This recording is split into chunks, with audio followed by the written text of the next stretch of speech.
Hey everybody, welcome to Bones Collector. I've been doing a series of videos playing through our gaming library, and we did a series of videos about our convention at Dice Tower Con East this year. That's probably been 3 weeks now since we went to the convention. But a couple of you have wondered about the games that I picked up there at Dice Tower Con East.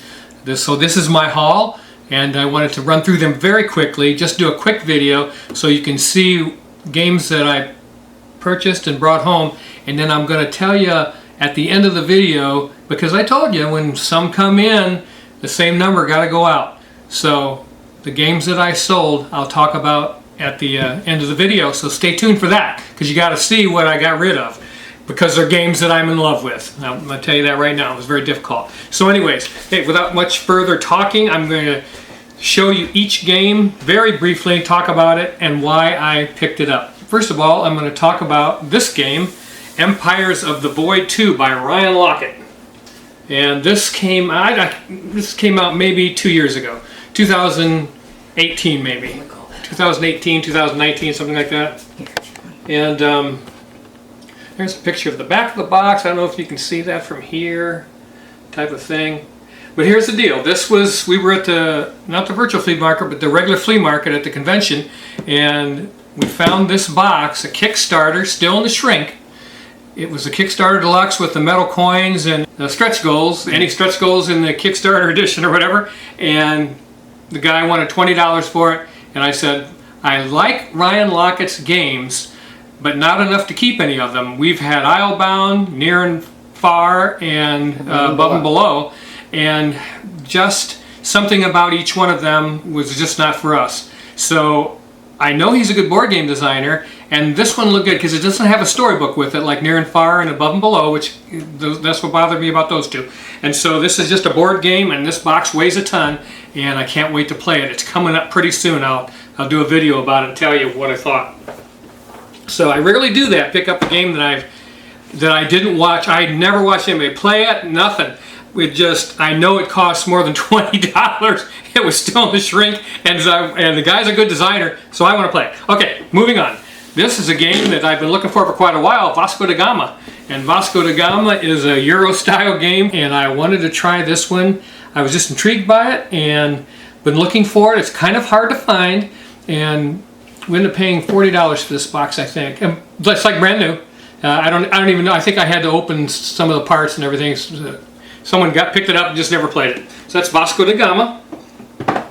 And I think if you watched my video, I did a video already on Star Trek. We picked this up for $15 at the flea market, and it's by Kramerkiesling, and it's a cooperative adventure game, and I'm in love with it.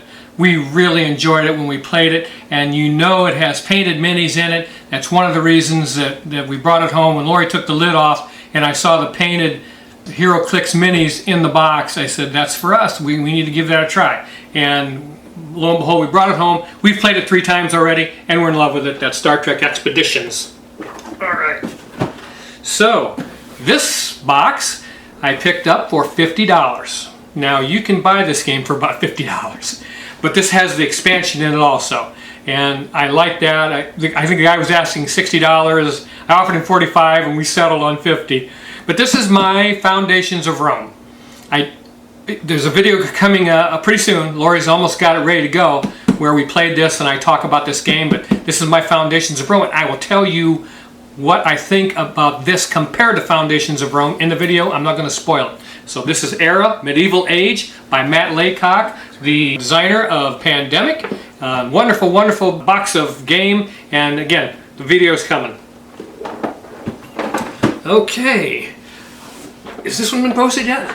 No, it hasn't. I don't think so. Okay, this is Cacao. That's the one I'm working on right now. By Kramerkiesling, my favorite board game design team in the world. This is the first of a trilogy of area control games. It was Cacao, then Cusco, then Mexica. I've played Cusco, have not played Mexica. I love Cacao. Cacao is an outstanding area control game. This is by Super Meeple. The guy I bought it off him for $40. It's like brand new, and he did a foam core insert in here that's absolutely outstanding. Holds everything perfectly in the box, and it has some geek bits in it for the tiles that were extra that he paid for, and I just couldn't pass it up because again, my favorite design duo, and we've played it 3 times already. I love this game. It has a little bit of a flaw in it, you know what, but it's from 1999 and I'm willing to accept that. It's like comparing a brand new Corvette 2022 to a 1963 split window. The 63 split window's got its faults, but it's still a beautiful machine. So it's to call. All right.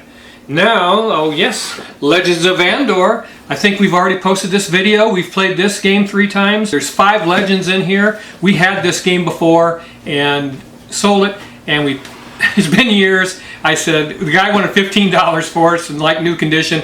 I said, Laura, let's pick that up and run through it again. So we did, and this will be coming up in a video of my top 10 fantasy board games of all time, and it is going to be in that list. That's a spoiler alert. I love that game. It's cooperative, and it's just a lot of fun. Laura's answering the phone. Okay, Hot Diggity Dorn, Rudiger Dorn, Karuba. This is a lightning fast, lightning quick little puzzle tile laying game that you're going to put a path through the jungle for your adventurers to hook up with their temples.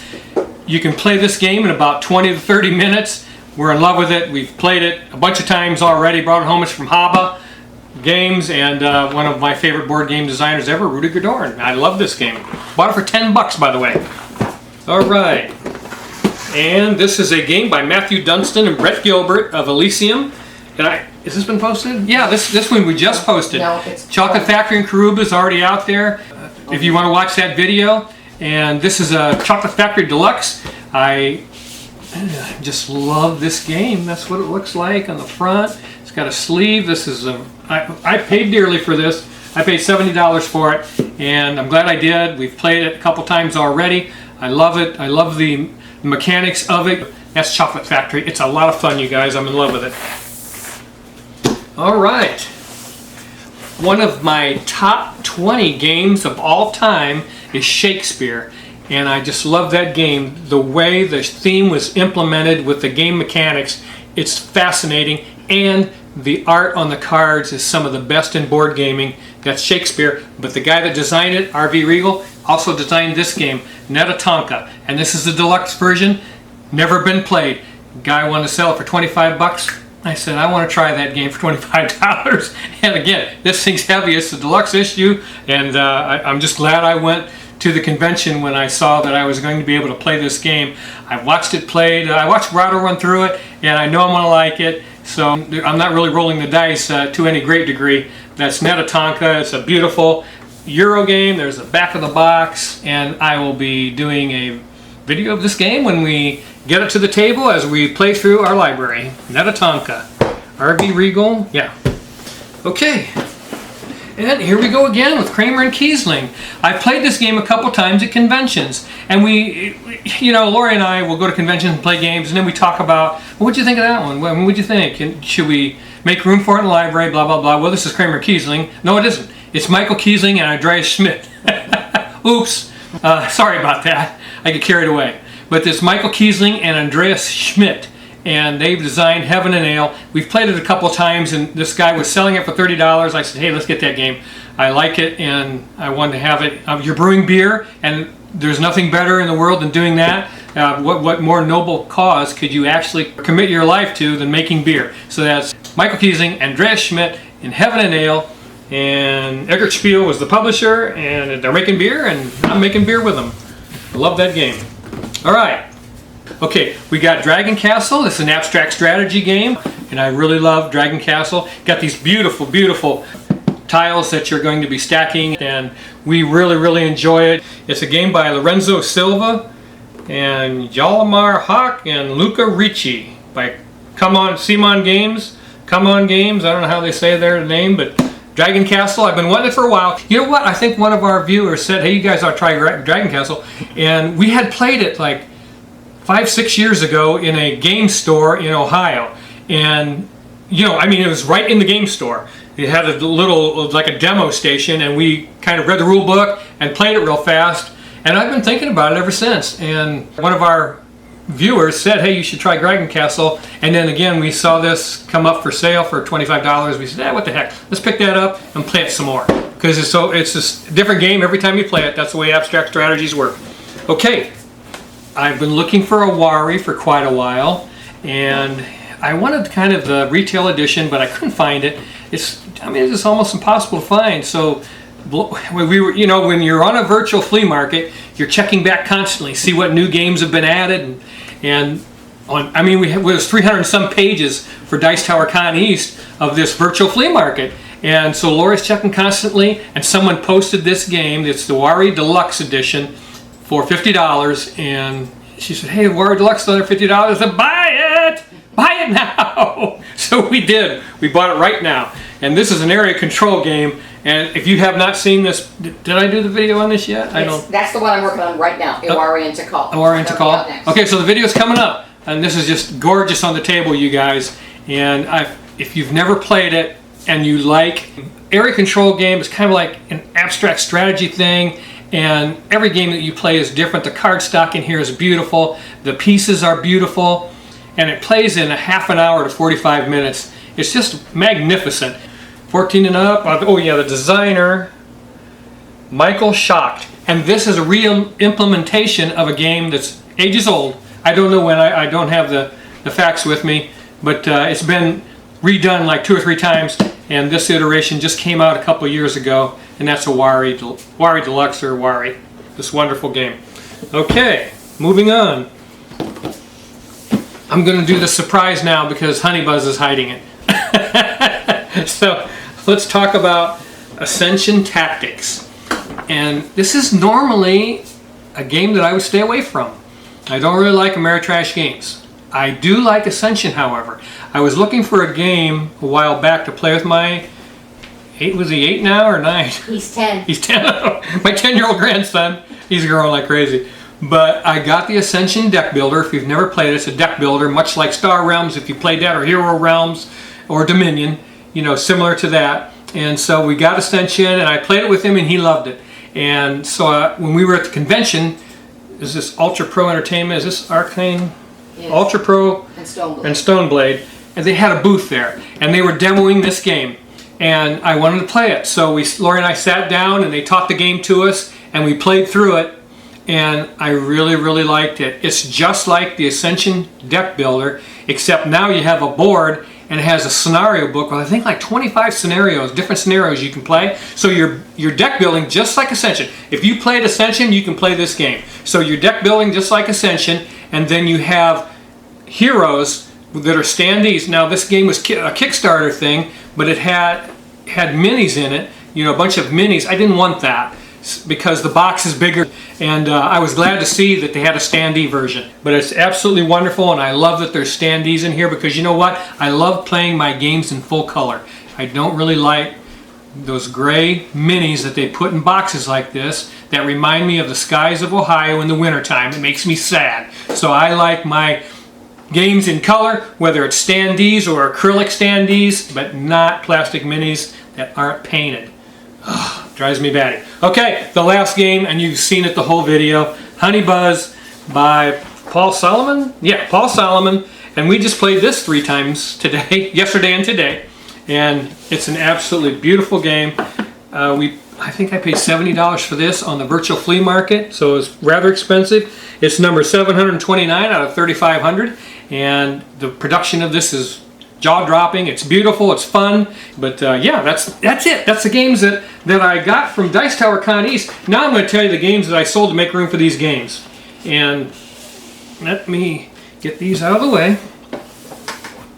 And I'll tell you what I got rid of because it was hard to do. I don't bring games, first of all, into my house that I don't think I'm going to be in love with.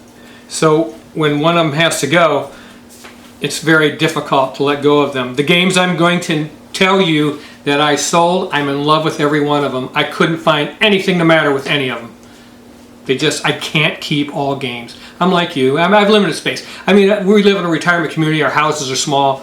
I think my house here is like 900 square feet something, and it just is a tiny place. And hey, you know what? I have 140 board games, and I like to keep it at that. So when something comes in, something's got to leave. You have to choose. And here's the games that I chose to let go of. Number 1, Glenmore. I had one of the original versions of Glenmore in a little green box. I loved that game, and it hurt to let go of it. There's nothing wrong with it. As a matter of fact, it's just absolutely perfect. Glenmore. Isle of Skye, absolutely perfect. Alexander Pfister, and he had a co-designer in this, but I can't remember who it was. But I just loved Isle of Skye. Had a nice bidding mechanism in it, little tile layer. It was just, I love the game. I love the game. Number 3, 5 tribes. We have 5 tribes in Yamatai, and I talked it over with Lori. I said, let's pick one. You know, they're both by Bruna Cathala, and which one do you want to keep? And I thought for sure she'd say 5 tribes, but I wanted to keep Yamatai. But you know what she said? Yamatai. I couldn't believe it. So we sold 5 tribes. Absolutely loved 5 tribes. Love that game. Grand Austria Hotel by Simone Luciani and that group of designers. Dice drafting mechanism in the game where you're satisfying guests and putting them up in hotel rooms. Absolutely love that game. Love it. I'm going to cry right now. Cacao by Phil Walker Harding. It was a light little affair, tile laying affair. Just one of those games you can get out, play in 20 minutes when you don't want to play a great big game, and it's just absolute joy to do it. It works flawlessly. I loved it. Cacao. Targi. 2-player only game. I absolutely love Targi. I love playing it. The tension in it was very good. You have those little characters, I forget what they're called, that move around the edge. It's a modular board made up of cards, and you have put 2 nomads or something like that. Each player has 2 nomads, and wherever they intersect are going to be the cards that you're going to use and the actions you're going to take and the resources that you're going to gather. So Targi was absolutely magnificent. It's gone. Anachrony by Mind Clash Games. Second time I've sold this game. A big Euro game. Absolutely gorgeous minis in the game. Time travel, post-apocalyptic Earth. I can't say that word. That's why you can't have the game. That's why I can't have the game. Lori said, and she's right. I can't say the word. I can't have the game. But that has been sold. I absolutely love Anachrony. Rudiger Dorn's Goa. I sold Goa. Ouch! I don't even want to think about it. But I just had an absolutely amazing auction thing to make your tile selections. And you're hauling spices and gathering spices and doing things in that game that the mechanics in it were absolutely wonderful, and I hated to get rid of it. It's very rare, Goa, and it's hard to find. I sold it, and I loved it. Orleans by Rainer Stockhausen. Now Rainer Stockhausen also did Altiplano. I loved Altiplano. We had it for a while, moved it on. Orleans, I loved. It was so perfect. It's just a perfect Euro game. The bag builder and the things you did in that game were just absolutely phenomenal. We tricked that game out with little geek bits and wooden resources that were better than what came in the original copy, and we put all the tokens in plastic holders so that they didn't get worn out in the bag. And I absolutely love Orleans, and I had to say goodbye. Monasterium by R.V. Fuller, something like that. Arlie Fuller, R.V. or something like that. One of my favorite games from 2020, I believe. Absolutely fantastic Euro game. You know, I just enjoyed it. It had a unique dice mechanic in it where you were selecting your dice to take different actions. You had like a player board with all these little abbots, I think they were, on your player board, and it was absolutely a wonderful Euro game. I loved it. I don't want to think about it. I'll start crying, but I let it go. Number 11, Puerto Rico. Puerto Rico it's a classic, I think, from 2002, I think, something like that. And Andrew Seaforth, I think, was the author. And just an absolutely wonderful classic game. I mean, it's, an action selection mechanism where you're choosing a card or a tile that has an action on it. You take turns doing that, and I don't know, I love that game, but I can't keep them all. Stefan Feld's Notre Dame. I love Notre Dame. Maybe, I don't know if most of you have played Notre Dame, but it's absolutely a phenomenal game. I absolutely adored it. Adored the art and the cards. I adored everything about that game. But this is by Alea Games, and it had these funky shaped burrows in the game. There were like a modular board. They were funky shaped, but when you stood the game up, sitting them in the box, they started to warp. And you had to lay that game flat or the boards would warp, and that aggravated me, but it didn't hurt the game. the game still is phenomenal. Notre Dame. I hope that Queen Games redoes, as part of Steffenfeld's City Collection, the new collection that's coming out. I hope they've done and have an idea to do Notre Dame. Tiny Towns. I absolutely love Tiny Towns. It's one of those games that you can have people over to your house, explain the rules to them in 5 minutes, and they're off and running, and they'll beat you. And I love games like that, where you can be an experienced gamer, been playing board games your whole life, and you invite somebody in your house, never plays a board game, you throw one out, explain the rules to them in 5 minutes, and they beat you. That makes you feel good, actually, because they're having a good time. And the game is simply complex, and I loved it, and it's called Tiny Towns. Shipyard. Shipyard is by, what is my name? Vladimir Suki. There you go. For me, and his games, this is the best game he ever designed. And it's absolutely an outstanding game. And it's kind of difficult to find, Shipyard, and somebody was glad to have it. I sold it on the VFM. Goodbye, Shipyard. I love you, man. Steffenfeld's Bonfire. Another Feld game that I've gotten rid of. Now, I can't keep all games. I loved Bonfire. I loved everything about it.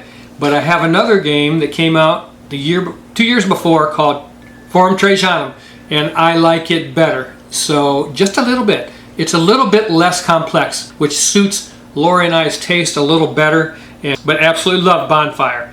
Barron Park, another Phil Walker Harding game, and absolutely very popular game. Love playing Barron Park. I had to say goodbye. Pioneer Days we had for a long time. Loved playing it. Dice drafting, set in the West, Old West, and we absolutely loved playing it. And had published by TMG, so I don't know if you'll ever see it again. But Pioneer Days, Matthew Dunstan, who? Chris Marling. Chris Marling. So Matthew Dunstan, the co-designer on Chocolate Factory, did Pioneer Days, co-designed Pioneer Days. Another Steffenfeld game, La Isla. Now, La Isla was it was an amazing game. I love playing it. Underproduced, like a lot of Alia games are. And I just decided we had played enough of that and moved it on. Couldn't find nothing the matter with it. But that's 18 games that I sold, and I brought in 14. So I have room for some more. which I'm going to fix that problem. But I wanted to tell you the games that I brought in, the games that I had to let go. Everybody has to make tough decisions. I do not want to have more games than I can play. Never. And this is the first time in probably 3 or 4 years that I've had a game in the house I haven't played. So I've got to play Empires of the Void 2. I need to play Vasco da Gama, Neta-tanka. So we have 3 more games to play of the 14 we brought in.